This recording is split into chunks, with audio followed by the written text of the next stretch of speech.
Hello and welcome. Good evening, good afternoon, good morning. Welcome to the Light 'em Up Lounge, and thank you once again for joining us. Today, on Wednesday, it's challenging times that we're living through, let's be honest. And it is with a somewhat heavy heart that we all come together today. But I think it's even more important now than ever. And this is what Light 'em Up has always been about, to send a message of unity, of positivity, of friendship and togetherness to the world. And with everything that's going on out there at the moment, these messages and these get-togethers, I feel, are so much more important. And also in the cigar world, most recently, we have seen controversy and discussions about responsibility, sustainability when it comes to communicating, marketing, and all that will be part of today's discussion. And who better to join me for this very special show today than the man who actually kickstarted the conversation about responsible marketing with an editorial that he wrote for Tobacco Business Magazine a couple of months ago even. Without further ado, it is my pleasure, it is my honor and privilege to welcome today's guest, Matthias Clark, joining us live from the other side of the pond. Matthias, thank you so much for taking the time and thank you so much for being here with us today. Welcome to Light 'em Up. Reinhard, it's a pleasure.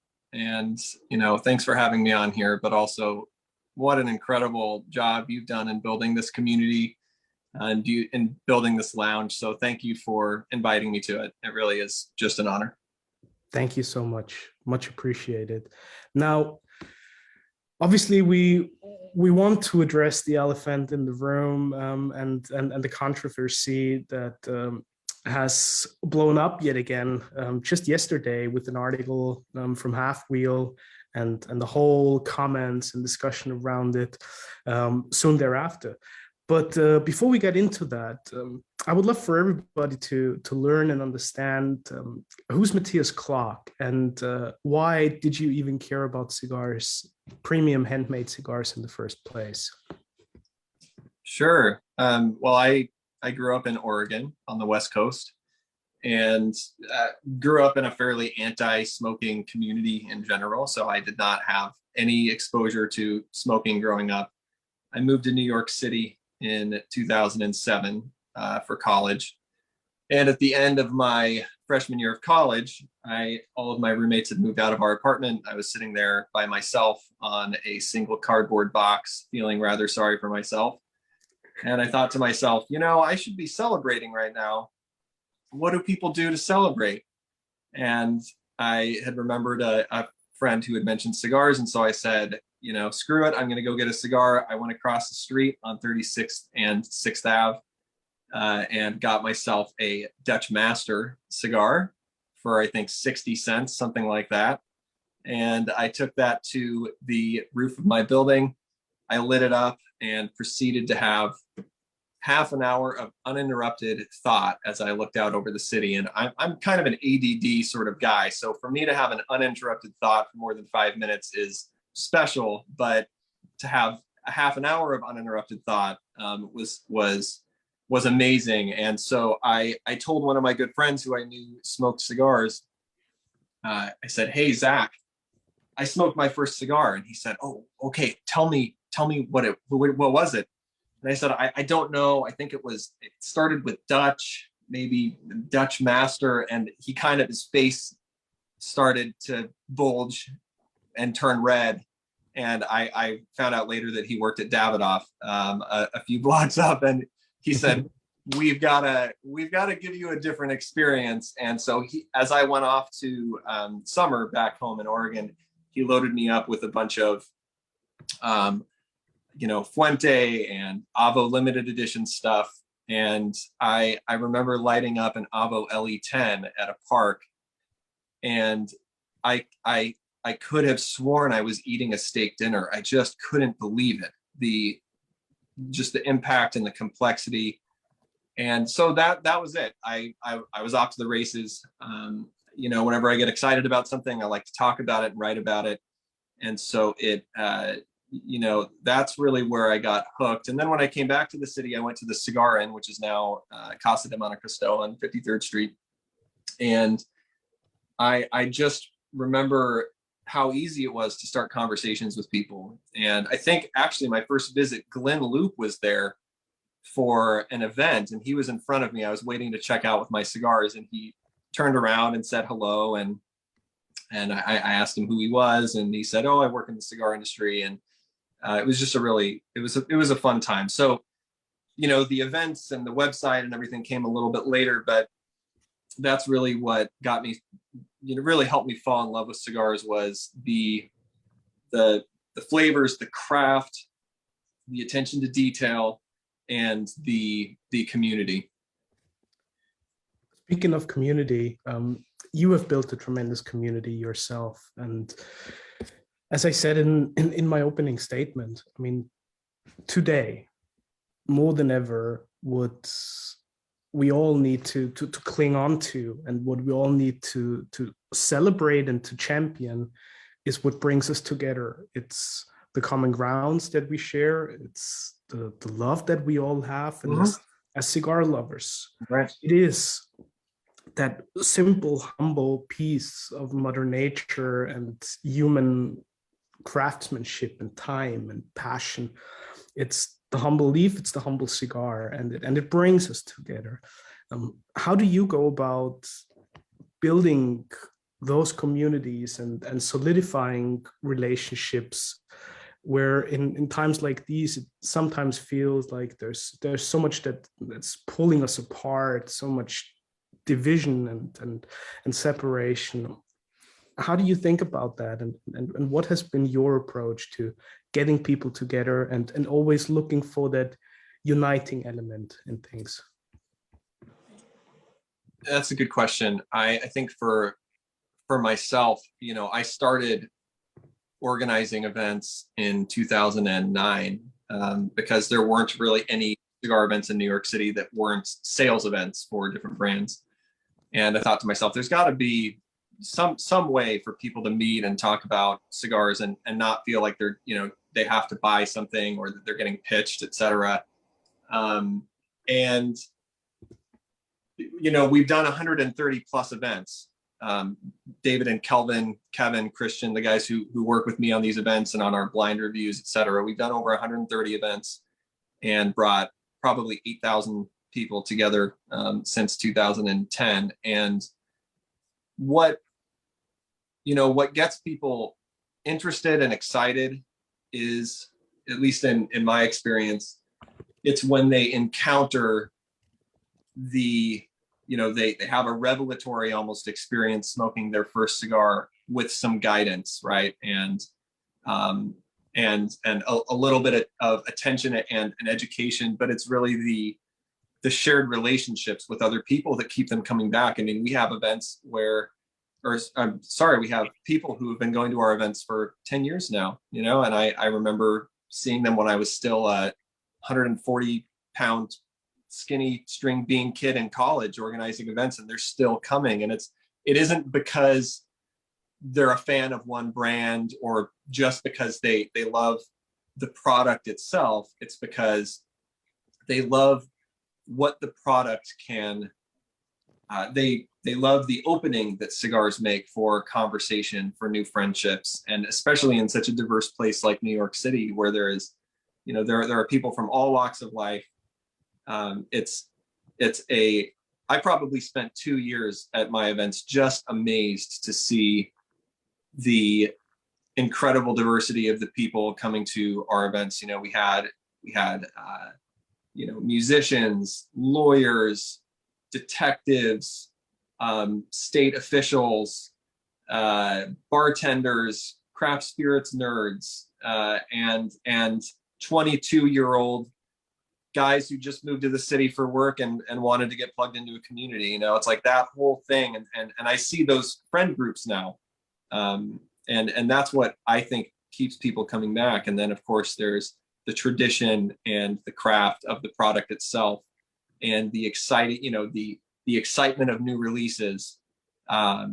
And, you know, we have a lot of that these days. And I would say that's a good thing. It's a good thing for us to have a tremendous amount of energy and, you know, newness in the industry. Those are all good things and should be encouraged and welcomed. And I think that they are. I really think that they are welcomed. I've really only ever been welcomed, you know, with one or two small exceptions. And so I think that we should continue that proud tradition.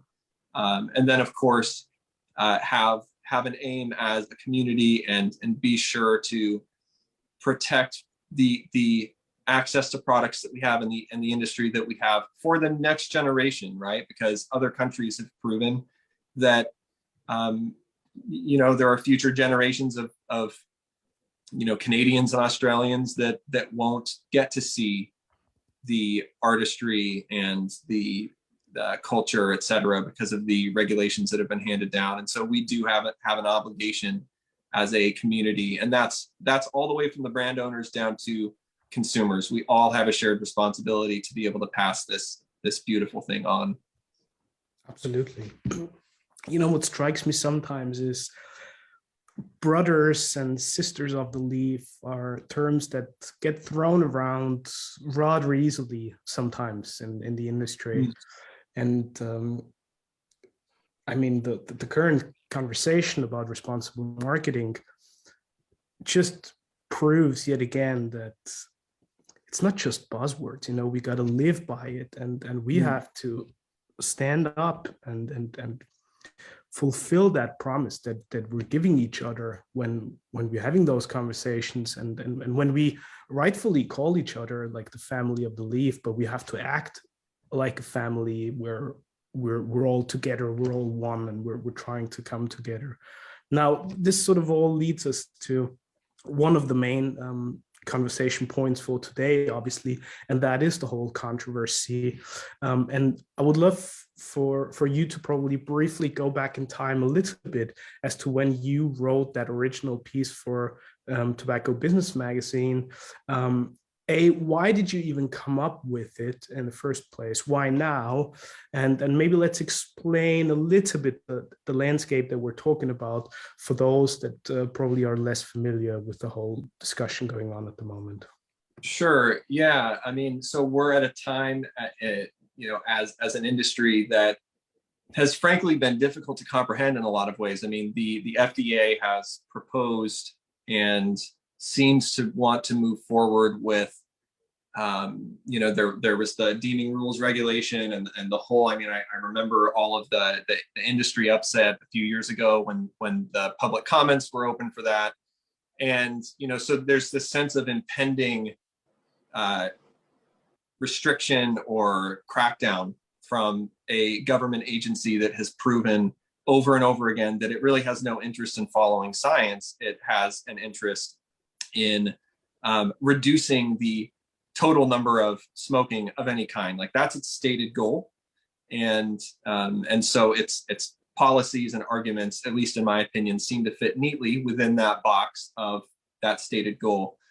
So that's what you have on one hand. And then on the other hand, at the same time, you have this wonderful, exciting time where the ability to, you know, launch and market new products, even in the face of that, has accelerated very, very quickly. And that has injected a tremendous amount of energy into the community, particularly on social media, which I want to remind everyone, social media is not the sum totality of real life, right? You know, probably 5% of cigar smokers are extremely active in this conversation. That's probably overshooting it by 80%. The rest are enjoying cigars in their lounges. They're buying from Thompson Cigar or Famous Smoke or whatever, and meeting with their friends in real life, et cetera. But it's certainly, social media has exploded and provided great opportunities for, you know, cigar companies to have some visibility that they wouldn't otherwise have. And so there's been this very obvious building tension, right, between the momentum from a government standpoint and the sort of intention from a government standpoint, and the and the launch of all of these new products. And with respect to why I wrote the article, I didn't initially write it for Tobacco Business Magazine. Every few years, when I get bothered enough by something, I'll say, all right, Matthias, you're thinking about this too much. You're starting to obsess about it. Why don't you sit down, put pen to paper, get your thoughts out there, post it on your website.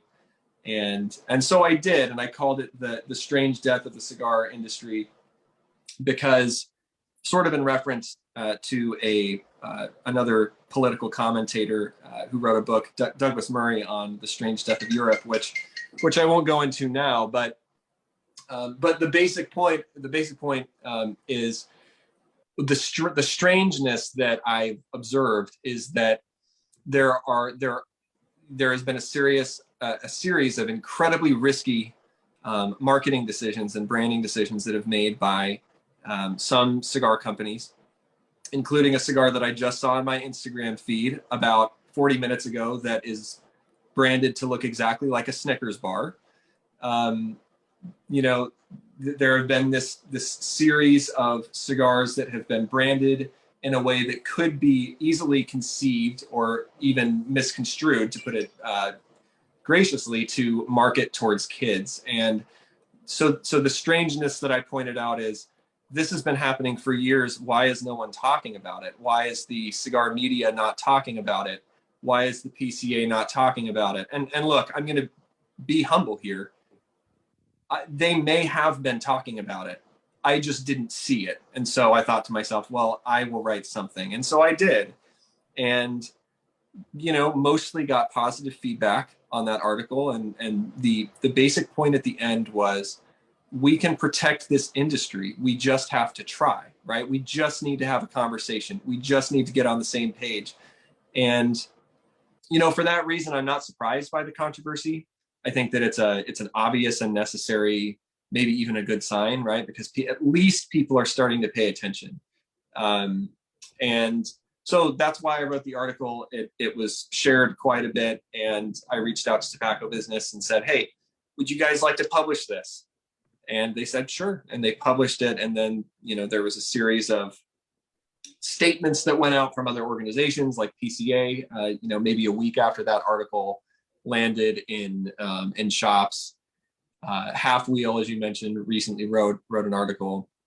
And the controversy, as best as I can describe it, seems to boil down to the notion among the brands that have been creating these creating these branding campaigns, the notion that the pushback against that is mainly about big companies preserving their market share, which I can sort of understand, where you could arrive logically at that. But, I don't work in the industry. I'm a blogger. And, many of the articles and videos that have come out about it have been from concerned citizens, so to speak, not from, major companies or major publications, et cetera. And so the controversy really seems at this point to be about, why are we having this conversation? And some people think we're having this conversation because we want to find someone to blame, or, big companies want to preserve market share. And the other side sort of, and I think, my thought on this is that a lot of the companies who have publicly or privately, mentioned that, hey, we have to be careful about this, those are companies that have been around a long time and have seen and experienced the way that government regulations creep forward and forward and forward and forward, and how even the smallest excuse can be used to, whether it's a justified excuse or not, can be used to harm hundreds of thousands of workers around the world who work in this industry. And so that seems to me to be the basic controversy. But I think that the fact that we're having a conversation is good. I think that good things are already coming of this, and I'm excited to see where it goes. I don't see it being a net negative for our industry at all. I think it's a good conversation to have. And you're going to have people who resort to calling names or being, outrageous. You'll have that in any industry, in any controversy. You'll always have that, and it's best for for everyone else to try to keep the conversation centered on what matters, which is, where do we go from here? Can we agree on some basic guidelines, etc.? So I just threw a lot out there. I apologize, but those are some of my thoughts. Well, excellent how you summarized the whole topic, and I want to thank you for that. Also, I would like to address that some people might say this seems like a US centric conversation and controversy, and that might be the case when you think about the looming threat that is FDA. But if we look at it at a much broader level, this is affecting everybody in the cigar industry. This is affecting not solely every manufacturer, importer, distributor, retailer, but every consumer. And no matter which country you're in, no matter where you are around the world, over regulatory efforts by certain institutions are an issue, no matter where you are and no matter where you like to enjoy your premium cigars. And the Yeah, FDA, I would add to that the United States in many ways, sort of sets the policy agenda, right? There's a massive effect that is had when the US sets a policy down. Not always, but often. And so I 100% affirm what you're saying. This is not a US only issue. This is a global cigar community issue, especially I would say in Western nations. So I'm very glad to hear you raising that point, because it's not a conversation that anyone should be excluded from. If you love cigars, then hey, welcome to the conversation. We want to hear what you have to say. Yeah, and let me just take that as a great segue to invite everybody who's watching us today, of course, as always, to contribute, share your questions, share your thoughts in the comments over on Facebook, here at the lounge, for all of you joining us live via Zoom. We want to make this a lively communication and conversation, so please chime in, and we'd love to hear your thoughts. Now, Matthias, you are an avid cigar lover, but you are an excellent digital marketer. Your photography is amongst the very best that I have seen in the entire cigar community and industry. So you know a thing or two about marketing and how to put things not just into perspective, but into the right light. Right. Talk about your take on this whole responsible marketing thing, when suddenly people are arguing you need to be super creative, you need to use stuff that hasn't been shown on cigar packaging before, you need to come up with like these quirky rings, as you said, that look like a Snickers bar or a Mars bar. Do we, in order to differentiate ourselves and position the industry as more forward-thinking, innovative, and with fresh blood and energy? Yeah, I actually don't think that it's avoidable. Michael Herklots called it the meme cigar movement, or the meme cigar, and that is a marketing trend that is not restricted to cigars, right? That's everywhere, and there is a sense in which the new generation responds really positively to that, and so I don't fundamentally have a problem with loud, exciting, quirky, meme related releases. It's really when you start touching what I would like to call like the third rail of cigar branding, right? Which is doing a lot to equate your brand either with food or with children's related stuff. And I'm not going to say that it's an easy line. Like, I think that there's a lot of healthy discussion that could be had for where is that line. And I it's a great conversation to have, but where I basically come down, and I mentioned this in my article, is, as someone who does work in marketing and branding, cigars are not my full-time job, although I do consulting. there are a million different ways to tell a story, right? And that's what brands in some sense is a story.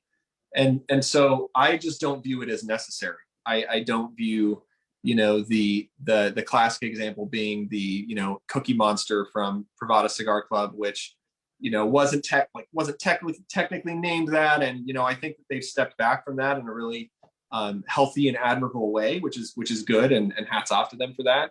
I think that, to use Privada as an example, like I think that the best work that they've done has not been on those products. I think the best work that they've done has been when there's been a, what I would consider maybe a more thoughtful approach.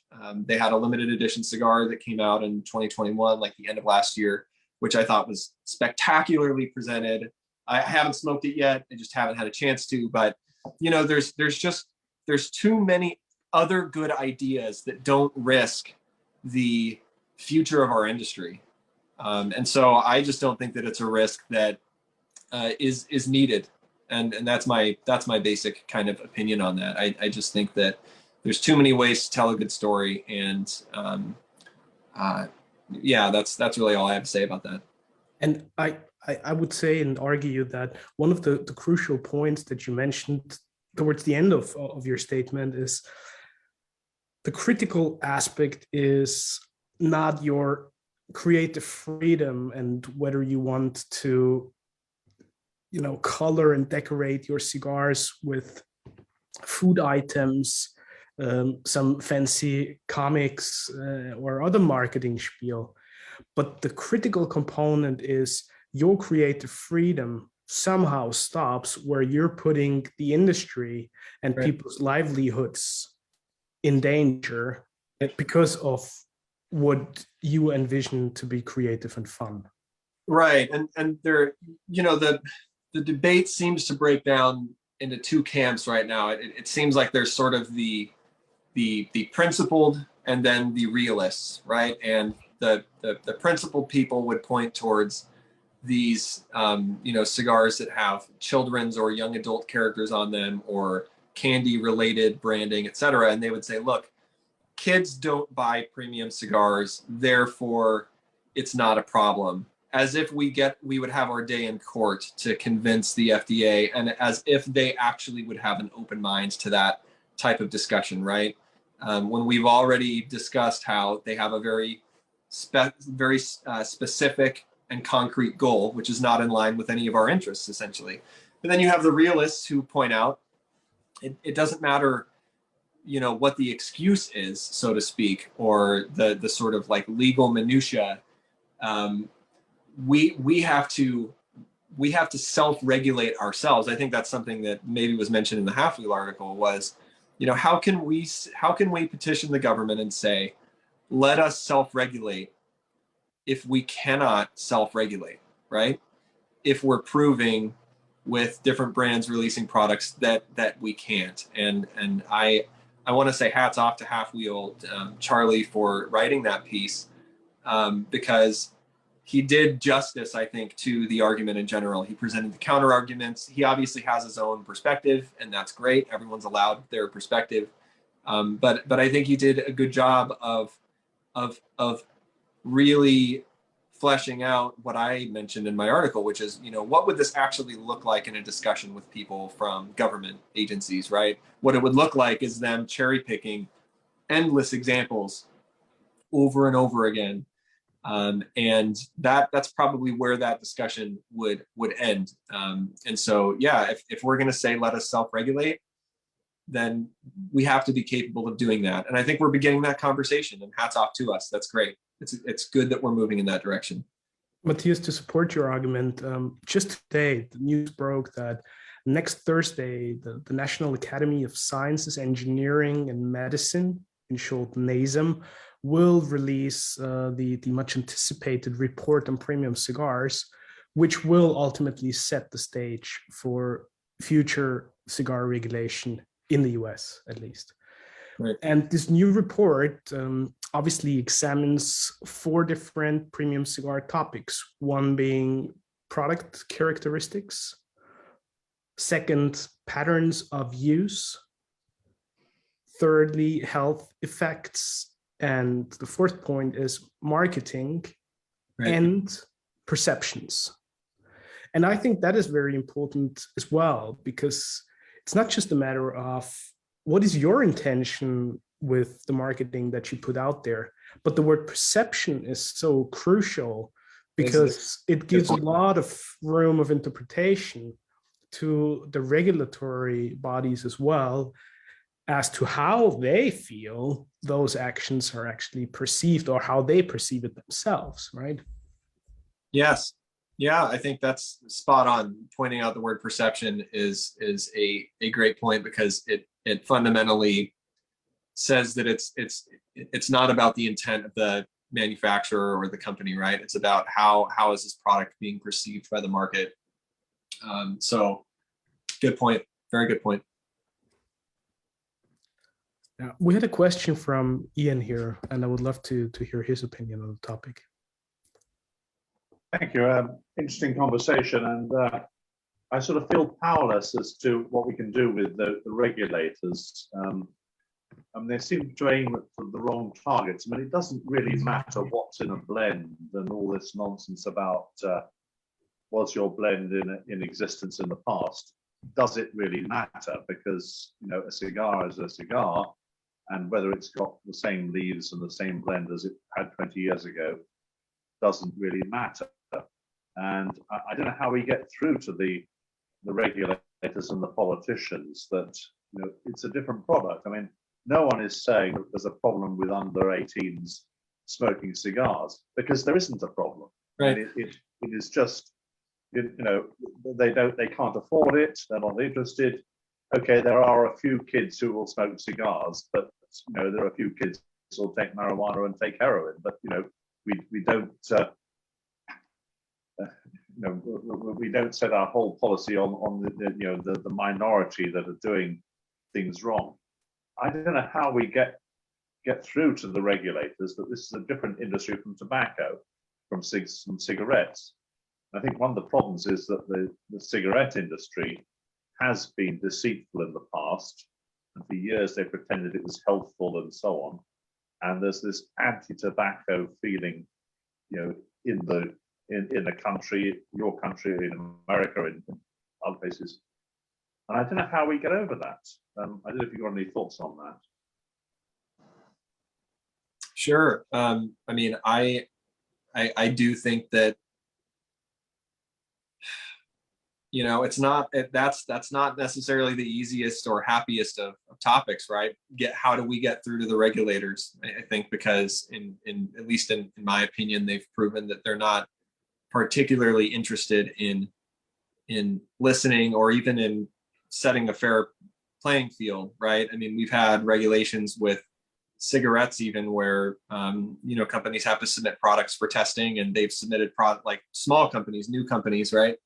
And they've submitted products for testing and haven't heard back for years. The agency just kind of hasn't been interested in actually kind of doing their job. And so I think that that's where the work of lobbyists really comes in. And you know, we have had some wins. It hasn't all been you know, losses. And so I think the best thing that we can do is keep our side of the road clean.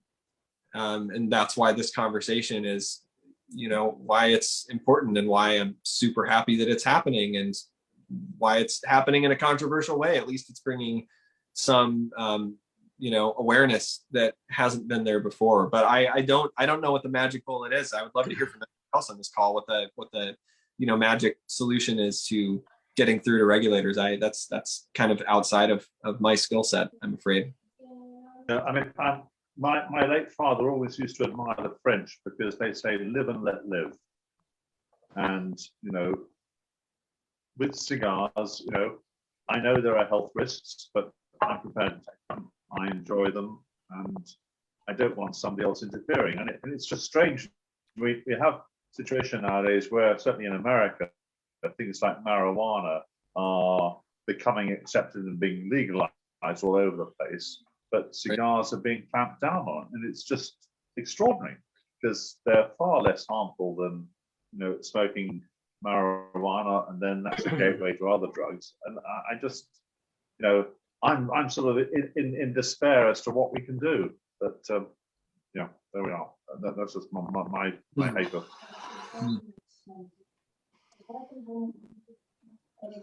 Jose wanted to speak up, I believe. Yes, first of all, I'm glad to see Matthias here. Haven't seen him in a while. And no, what I want to say about this is the following. I'm probably the oldest here. I've been around for a long time. And I remember when we were fighting S-chip and all the years that we have been dealing with the FDA. I'm the first one that believes in creativity and innovation. It's good for the business. The young blood is good for the business. What people don't realize is that some of the things that are coming out, and I don't have to mention companies because it's not one single company that's doing it. It's a lot of companies that are doing it. I mean, I believe in blends. I believe in packaging. I believe in social media doing it correct. But why I read the comments. I love to see the comments, and I read comments and comments and comments. It's very divided. But what makes me really, really laugh is when people write, out with the old and let's bring in the new. I'm the first one that loves the new. I think there's a group of 5 or 6 people now that have come into the business that are making great blends that I'm the first one that mucho cigar when I see them at the show and I want to try it. And I love the cigars. But when I see people saying out with the old guard, I mean, so we're going to get rid of Carlito and the Fuentes and Perdomo and Pepin and AJ and everybody that's out there has been making cigars. If it wasn't from the old guard, the people that was blood, sweat, and tears that make this industry, the Fuentes, the Plasencias, the Perez, the Olivas, the Alberto Turrens, the Ernies, the Leones, the Padrones, and everybody who has done a great job, this new generation would not have an opportunity. So what I'm trying to say is, please, this industry that we love so much, this industry that brings work to hundreds of thousands of people in Nicaragua, Dominican Republic, Cuba, Brazil, Ecuador, Honduras, Mexico, Costa Rica, let's preserve it. Because I think it was Matthias or I think it was Reinhardt that said it. When the judge sees that, something that looks like a Milky Way or an ice cream cone or something like that, we're just giving bullets to them. Please realize, and I'm glad that you brought up this that's coming out on Thursday, that probably 80 or 90, I would guarantee you that 95 of the consumers don't know the impact that this study or this ruling that's going to come up for the FDA could just turn everything around. And we still want to give them ammunition to go after us. Respect the legacy, respect the blood, sweat, and tears, the hundreds and hundreds of years that's gone into farming and growing tobacco and creating great things. I've been smoking for 56 years. This is the greatest industry in the world. Don't screw it up. As I would say on my show, that's my 2 cents. Yeah, I would just add to that. I'm right there with you. I would also say, you know, if we're gonna say out with the old and with the new, what new are we ever going to have if we don't have an industry anymore to begin with, right? So no, I agree with you 100%.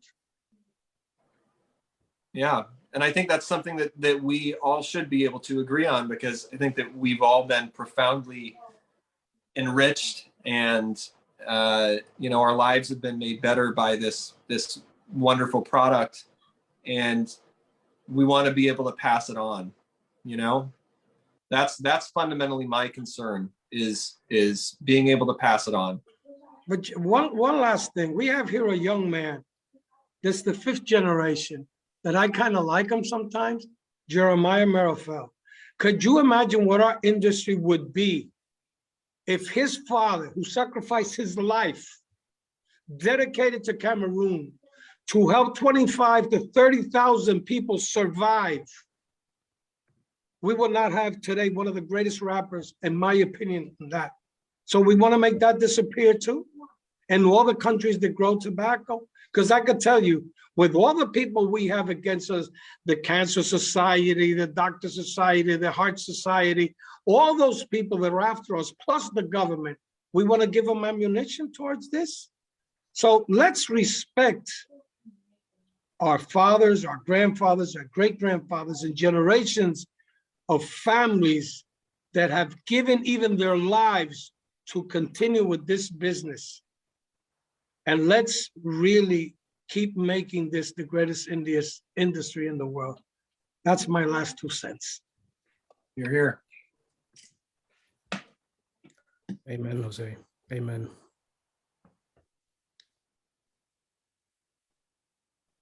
Well, let me just say a few words if I'm allowed to, please. I'm very, very grateful for every word that Matthias said. He is right on. Reinhardt, same with you, Jose, and everyone who's given their opinion. It's not whether the cigar industry is right that underage don't buy cigars. They're not legally allowed to walk inside a tobacconist or smoke shop. But it's the experience that I have, along with many other cigar making families in different organizations, going to Washington for the last 10 years. I never, in my wildest dreams, ever anticipated that I would have to become a lobbyist and support different lobbyists and politicians and have dinners for senators and congressmen and spend so much time in Washington along with my colleagues. Years ago, you know, our priority was to collect enough money to meet our payroll. But life has changed. And I want to say something. I believe in innovation, and possibly I am the old man, along with Jose in this group. But the reason why I'm working so hard and investing so much in this industry is not for me. At my age, how much time do I have left? It is for the further generations to be able to continue, and the young entrepreneurs to be able to succeed and live in this beautiful world of this beautiful industry. I want to make perfectly clear, I believe in new packaging. I believe in new ideas. I believe in certain things, but I've been going and facing the FDA, Mitch Zeller, you know, everyone. We've faced them personally. And the only argument that's strongly been on our side is that we have made every attempt to prove to them that we do not market to underage. That is their primary number one concern. Now, right. I'm looking for, you know, I'm going to have to go one day in front of the judge and maybe have to be a, you know, testimony, whatever. And you could imagine just telling him, look, this is my grandfather. He founded the company. This is our heritage. This is a tobacco farm scene and so forth. This is something for adults. And they pull out different products. And I've never, ever mentioned any names or any particular product. This is something in general that I'm faced with. And all of a sudden the judge says, how about this brand? How about this brand? How about this brand? How about this brand? You're saying that you're a responsible industry? We will be thrown under the bus so quick because of a few people. Now I want to say something. I'm not against flavoring, not at all. And neither one in our association or my colleagues. I wish the flavors were legal and that I could make a cigar with a coffee flavor, just like they make ice cream with flavoring, they make vodka with flavoring. I'm not against that. It was thrown on us by the FDA, option 1 or option 2. Either be regulated exactly like a cigarette and everyone else, or option 2, 100% tobacco, so on, so on, so on, made by hand and so forth, a product that is marketed to adults. I have nothing against all these other things. It is the FDA who has pushed us against the corner. And how do we convince them? With money, with lobbyists, with support from retailers, with support from consumers, with support with some of these people who are marketing these products who probably never given a penny to fight for their rights. Right now, We have been able to delay regulation for many years. We have fought and we have been able to win against labeling, against covering 1/3 of your packaging, 1/3 inside and out, possibly your ashtray, your lighter, your baseball cap, your shirt. This has been done by a group of people who have supported financially, personally, with their time. We have nothing against, absolutely nothing. We welcome young entrepreneurs. In the last 20 years, if you see the excitement that has been contributed to the cigar industry, has been people who have come in with the last 20 years and everything, who have done excellent and continue to provide greatness for the industry. We welcome everybody. This is being taken out of context. This is a question of responsibility, not to give the ammunition to the FDA that they would definitely use against us. They want to prohibit and eliminate all types of tobacco, all types. Right. And if we give them any kind of ammunition, they will use it against us. And everyone will lose, everyone will pay. It will destroy our industry as we know and love it today.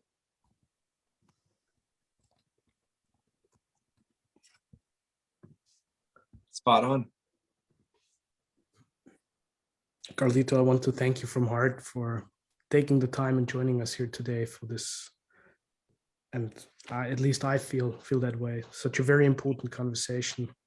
And you know how much I respect everything that your family and that you personally have done for this tremendous industry. And we all should be grateful and most respectful of that, because legacy is built on values, responsibility, and respecting tradition and heritage, whilst at the same time, as you rightfully mentioned, embracing and being open towards innovation and new ideas. And you yourself have proven it over and over again, being one of the most innovative cigar maker, one of the most forward-thinking people of our industry. And exactly there is the sweet spot in the combination of championing and cherishing the tradition and the heritage, and to know where you come from in order to know where you're going, and be open and embracive towards different ideas. And I think we all need to come back to that and realize that it's good to have an open conversation and communication and have those discussions so that we can all learn, but never forget the respect for other people's opinion, and in particular when facing such a strong enemy and such looming threats, that there are certain lines you just do not cross. So again, many thanks for everything you said, Carlito. Thank you, Reinhard. I want to also add that this is a wonderful industry. It's so filled of love, friendship. Colleagues are friends, we respect each other. There is room for everyone, every single player, and for much more. And we want to welcome all the new generations or the young entrepreneurs and give them a chance. We're not against anybody, but we are fighting only because we have to defend ourselves of the FDA. It's not a question of labeling. It's not a question of packaging. It's not a question of what's legal or not legal. It's not a question whether someone underage walks in a cigar store. It's a question of the perception that we could give the FDA that could rule against us and regulate us to a point that would destroy a tremendous amount of our industry and eliminate anybody new from having a future. So we are fighting for those who have not entered the industry yet, to give them the same opportunity that I had when I was a young boy, because I was the young one also. I was the young one that came to the industry. I was born in a little wooden house with a tin roof, surrounded with all the big companies. But living in the great country, United States, and having opportunity, we were able to grow. Now I want to see everybody to have the same opportunity to grow alongside with us, and for this industry to survive for the next century, the next 100 years. Bravo. Jeremiah, can I ask you to chime in and say a few words? Yeah. Well, first, hello, everybody. And if you want my opinion, for whatever it's worth, I'm disappointed. I'm disappointed that we have to be having this discussion.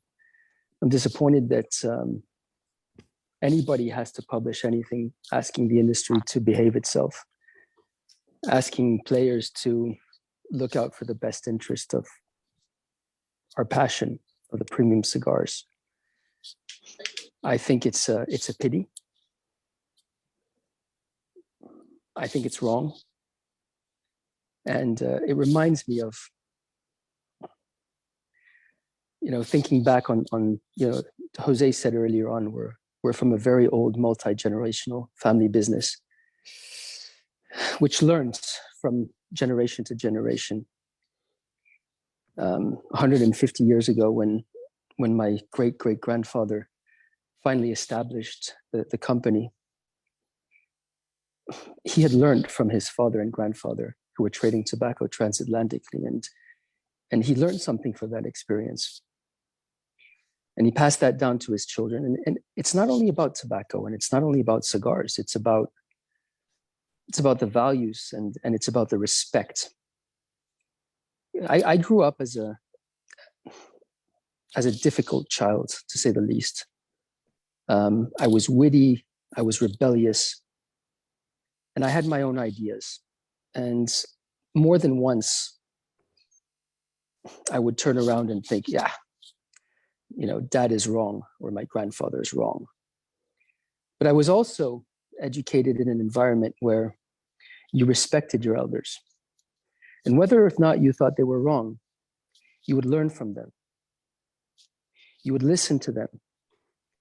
And you would respect what they told you. And as every single person in this room knows, the day you have children, you realize what's going on. You realize that maybe daddy was right after all.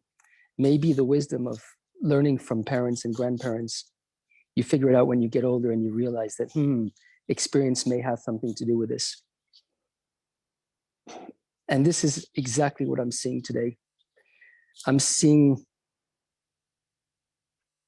adults acting like children.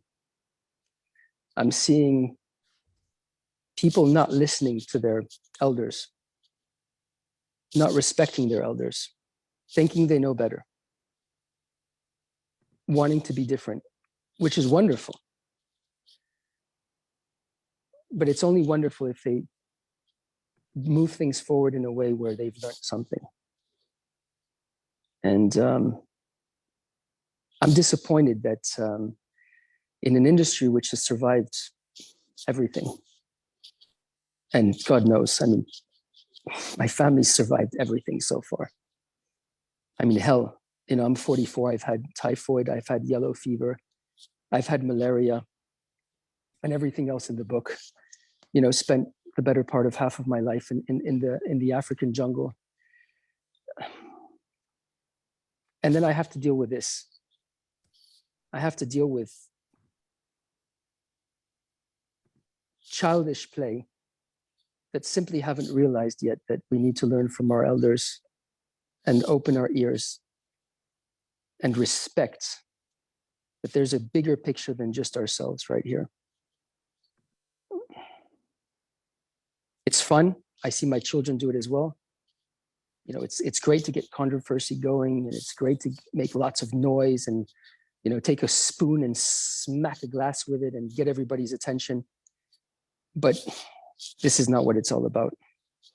Jose said it very well. I have 30-some thousand people depending on the operations of Cameroon. In Cameroon, Carlito has thousands of people in the Dominican, and put together, there's hundreds and hundreds of thousands of people that depend on this industry to be able to feed themselves. And then there's millions of people who depend on this industry to bring them comfort, to bring them friendship, to bring them bonds, to bring them, precisely, Reinhard, what you've been providing to all of us for the better part of 2.5 years now, which is companionship around this incredible product. Does this target children? Of course not. I don't think anybody would argue that this targets children any which way, shape, or form. But Carlito hit it on the head. The FDA doesn't care what it's targeting or not targeting. The FDA has a bunch of bureaucrats or administrators that have absolutely no idea. Probably most of them or none of them smoke cigars to start with. And they're regulating this in the same way they would regulate something a hell of a lot more controversial or dangerous, which touches a hell of a lot more people and which definitely could target children. Cigarettes, drugs, alcohol. And you know, they're taking a Hermes bag, or they're taking a Stefano Ricci scarf, or they're taking a bottle of, you know, 1978 Petrus, and they're throwing it next to, you know, products which potentially could be qualified as criminal. I mean, that in itself is criminal. So when you have somebody who, or a group that has that much power and can come up with the rules it wants, it doesn't really matter to them. And we have absolutely no impact on it. I think the smart thing for everybody to do is just to stay clear of it. It's not time to start banging our silver spoons against our glasses or start jumping up and down like children saying, I'm happy with this or I'm not happy with this. I think we're all adults here and we all understand that. You know, it's time to be reasonable. It's time to think, you know, what's best for the industry. And to be honest with you, I think that anybody who wouldn't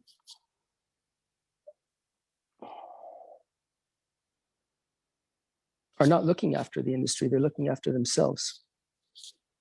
And I'm a witness. I mean, I've been in this industry since I was born. Carlito knows that. So does Jose. So does many of you guys sitting here.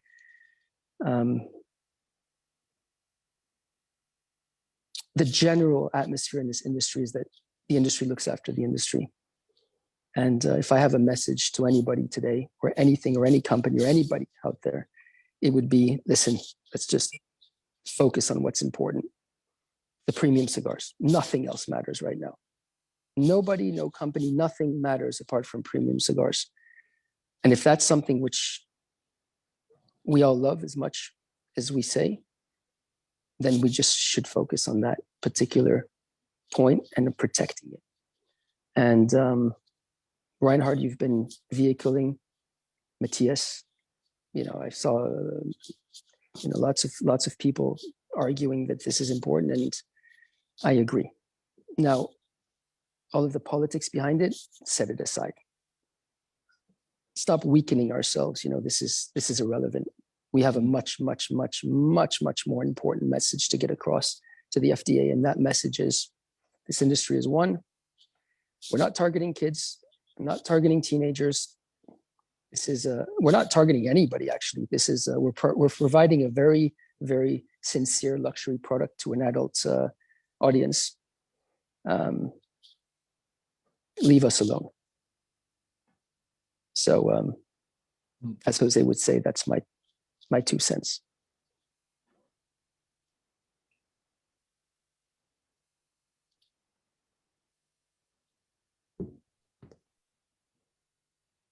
I couldn't agree more with what you said, Jeremiah.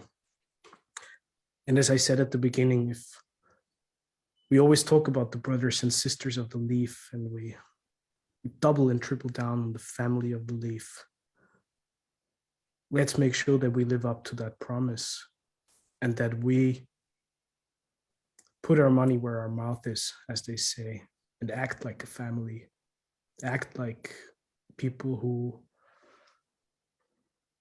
you put it wonderfully, take care of each other, because the industry has to take care of the cigar industry first.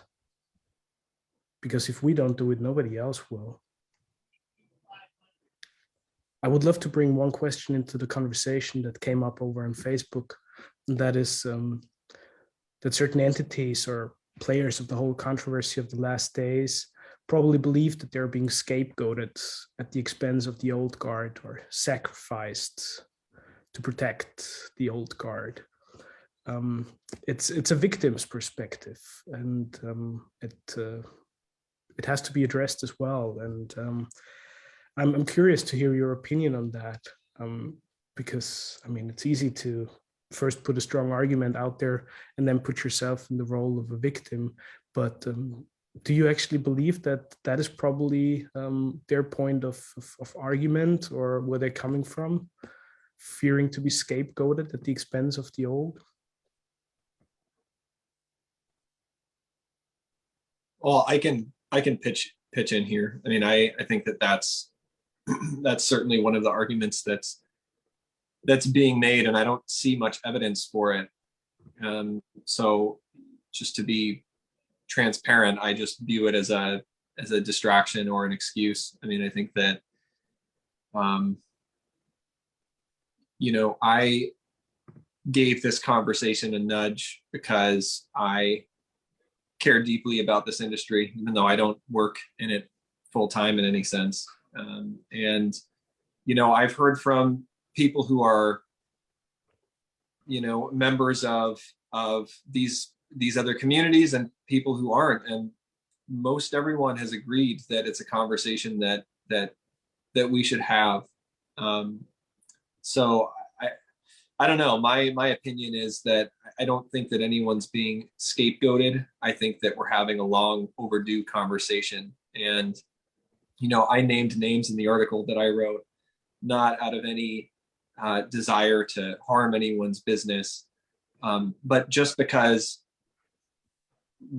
we have to speak concretely if we're going to understand and see the problem, right? And so I view that as a red herring. I think it's a distraction. I think that we can all sit down. Hopefully someday we all will sit down in person and have a conversation. But I think that I don't know who it was that said it, but I do think that, and I'll go out on a limb here, I think that there are people or brands who are looking after themselves primarily without much concern for the wider industry. I think that's what I believe. I think that's evident. And I mean, I would be very interested to know how we can bring everyone into this conversation in a way that's not defensive, because I think that we all probably do agree that we love this product, we love this industry, and we love the people in it. So that's a great starting place. That's a great starting place. We all agree on that. And so let's set the, name calling aside. Let's set frankly, the conspiracy theories aside. And there's some crazy conspiracy theories about the half wheel article. I have nothing but respect for Charlie for articulating the problem in the clearest possible terms. I think that's what's necessary. And, is it a shame that we have to have this conversation? Maybe, but in an industry that's being energized and I think growing, I think that I don't see a universe where this conversation doesn't happen. And so for that reason, I'm glad that it's happening. And I think that, in a few months or in a few years, we can be past that. We can be past this conversation. I just hope that we're not past it on the other side of new regulations. Very true. I couldn't agree more.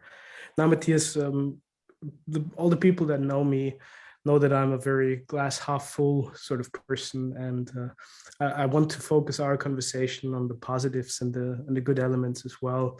I would love to throw the question back at you, and you sort of just posed it yourself. But what can we all do to make the industry better?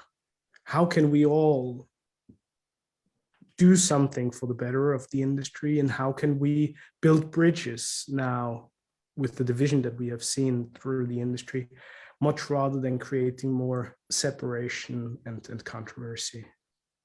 Yeah, I'll just say one thing, and I'm going to be specific here because I think that it's impossible to say this without being specific. But with respect to Brian and Privada Cigar Club, I told him this. I told him this in an email. I said, I really, as a community builder myself, right? I've been building the New York cigar community, with David and Kelvin for the last 10 years. It's hard to build a community. It's hard to build authentic community. And so I have a tremendous amount of respect for the Privada community and for what Brian's done. And so I think that, you know, in terms of having a really positive conversation, I think that part of that positive conversation comes down to being able to acknowledge where our strengths are, you know, where the strengths are of the people that we don't agree with. We can say, you know, I disagree with this branding decision, but I respect the work that you're doing. And I'm not just talking about Privada. There's other brands that specialize in, you know, short runs of cigars. I've criticized them a lot, but they are, you know, playing in a niche of this industry, and they're bringing energy. Some of it not in the best possible way, I don't think, but they are, you know, they are playing a part in energizing the industry. And so, you know, in my conversations with anyone who has disagreed with me on this, the first thing that I do is try to acknowledge what are the good things that the people that I disagree with have done. You know, I think that one of the most recent releases from Privada is called Cigar One, and I think that it's a JC Newman collaboration. And I think that it's really well done. Like, I, as a marketer and a brander, I look at it and I say, this is beautiful, well done, excellent work. And it really drives home the point that, you know, we don't have to have risky marketing and branding. There are stories to tell, and there's innovation in how we can tell those stories. I think Davidoff's doing a great job in innovating the way that we tell stories about cigars. So I would start there, you know, like one of the ways we can heal the divisions is just with each party being able to start by acknowledging both what our common ground is and also the unique assets that the other is bringing to the industry. So over the past years and with everything that we have discussed today, Matthias, what are some of the key takeaways and some of the learnings that you would also like to apply to Fine Tobacco New York City, your tremendous community and platform, and where do you feel like you can bring value to that element of building bridges and community? Yeah, I mean, I think that choosing to work with other people and organizations in ways that make sense for everyone involved and are, you know, sort of on an agreed upon, you know, set of rules, I think is one way. I have been writing about the industry for probably 8 years now, eight or 9 years. And so that's benefited me tremendously to be able to see what other companies are doing and to borrow some of the best practices. So I think that's another thing that, and I know that companies are already doing this, right? They're watching what's working, and that's making us all better. So yeah, I mean, I've always, you know, I've never tried to make what I do some kind of national success story or anything, right? I am focused on how can I create and help sustain the community in New York City, and help the retailers in New York City, help the brands that are trying to get access to the New York City market. That's kind of that's my goal. And some years I work harder at it than others because I'm busy, you know, getting married or buying a house or working on the house or whatever it is, or having a child. But yeah, I just try to keep the focus on what's right in front of me, and do what I'm doing as best I can. And then, you know, with my writing and my photography, even just try to inspire the community to return to what we all love and protect that. Wonderful statement. Thank you. One particular question about the photography. How do you go about highlighting the product in all its beauty and glory? I fondly remember what Jeremiah just said a few moments ago, that let's focus on what truly matters, right? And that is the handmade premium cigar, and ultimately it's all our love for the handmade premium cigar, because first and foremost, every single one of us is a consumer and we're avid cigar lovers. How do you capture that, and how do you frame it when you said your photography, when you put a particular product into the spotlight, and then in that blink of an eye, you just try to capture the essence of the product and everything that comes behind it? Yeah, I wish I had an inspiring sounding answer to that question. I'm not a trained photographer. So I suppose I have an eye for shooting cigars. But my ultimate goal when I photograph cigars for my Instagram or with companies that I work with, I'm doing product photography now for a couple of companies. I try to, my bar is this photo that I've finished shooting or editing, is it capturing this product with the sort of respect and dignity that the product deserves? And is it communicating the message that this product and the unique ways that it's branded, is it presenting that to the people who like my photography, which somehow there's a lot of people. I don't really know how that worked out because I didn't join Instagram to do product photography. It just kind of happened. But yeah, that's what it boils down to, is I love marketing and branding. I love the artwork, and I just want to capture that sort of, timeless feeling of picking up a cigar that you really love, or picking up a cigar that you've never tried before but just looks really beautiful or really cool. I love capturing that feeling because it's been a feeling that I've had as a cigar reviewer. I've been reviewing cigars for 10 years, including with Cigar Journal, right? Although those are blind, so it's a little bit different. But pulling a new blend or a new release out of a package is always such a special feeling. And so in some sense, I'm trying to give other people that feeling as well, of seeing that perfect moment of looking at a cigar. Let's look into the future before we wrap things off. And first of all, I would love to hear what's in store for Fine Tobacco New York City. I assume the past 2 years have been utterly challenging for New York City in general, for everybody, or events even more so. So what's installed there? And then I'd be very curious to learn about your perspective on the industry on a broader level, because we spoke about all the probably more challenging or darker sides of the industry today, but focusing on the good stuff and the future ahead. What's your outlook? Yeah, I'll start with the second question first. My outlook outside of the regulatory stuff is very positive. I see communities being formed online in ways that have never been formed before. And I see the richness of they're real communities. They really are real communities with real relationships. And so for that reason, I'm very optimistic about the demand for cigars going into the future. I think that there's a new generation of cigar smokers that are becoming extremely passionate very quickly because of the way that they're able to connect with other people digitally. So that's a massive opportunity. And then with respect to Fine Tobacco NYC, yeah, it's been tough. We didn't run events for about 1.5 years. We're back to running events now at locations in Manhattan.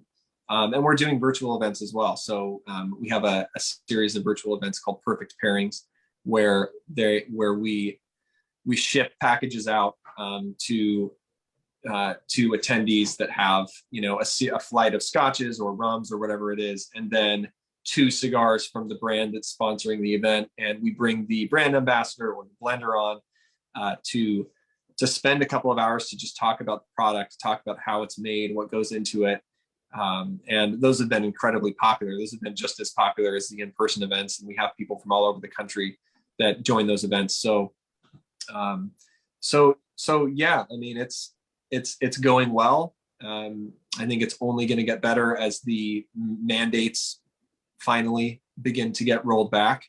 in New York City and elsewhere. So yeah, overall, I'm very, very positive. I don't like bringing up negative or controversial topics generally, which is why I don't do it very often.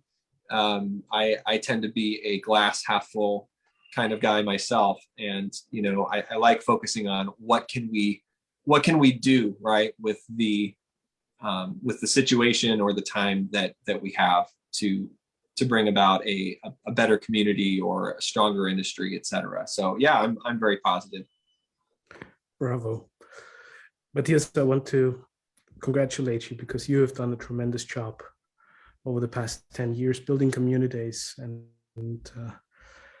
you have certainly made a tremendous name for yourself in the cigar industry, even though you said over and over again that you're not working full time in it, but your work is greatly appreciated.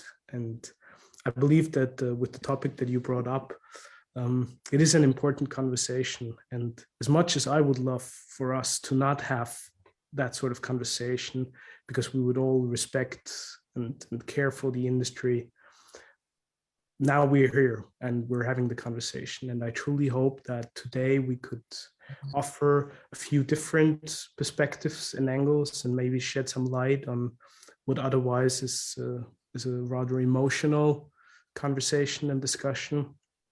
But if we can go about it in a rational way, respect everybody's opinion, but in particular the responsibility that we all have for the premium cigar industry, because we love it so much, then we'll be in a better place. And so many, many thanks for everything that you shared with us today, Matthias. It is certainly a challenging period in time at this moment. There's so much going on in the world, and I have to confess I'm having a hard time moderating and hosting today's show with you all. It's emotional, and I very much appreciate you all being here, because yet again, this is a testament to community and camaraderie. And from day one, I have given my all to build bridges and bring people together, because I know that this is exactly the spirit of the cigar industry, and it's everything that I have ever experienced from people like Jose, people like Carlito, people like Jeremiah, or yourself, Matthias, and everybody here. You're all fantastic people, and I have never seen any industry that brings together such a tremendous amount of quality of human people like the premium cigar industry. And we need to defend that, and we need to fight for that, because respect and values and tradition, these are all beautiful, beautiful values that we hold dear at our heart, but these are also values that need to be fought for and defended on a daily basis, because it's not taken for granted, and nothing here comes self-explanatory. Well said, Rainer. I would like to thank all of you for being part of today's show. Carlito, many thanks for joining us with such important words and such an amazing message. Jose, thank you for chiming in. Jeremiah, a pleasure and honor, and everybody who joined us here. Many thanks. I wish you all a wonderful rest of your Wednesday. Please take care of each other, respect each other, and let's continue to share great moments and great cigars. Very well Have said. a wonderful rest of your Wednesday. Thank you, Reinhard. Thank you so much. Big hugs Bye, to everyone. Thank you Thank so you, much, Reinhard. Matthias. That was amazing. Thank you. Great show, Matthias, Reinhard, everyone.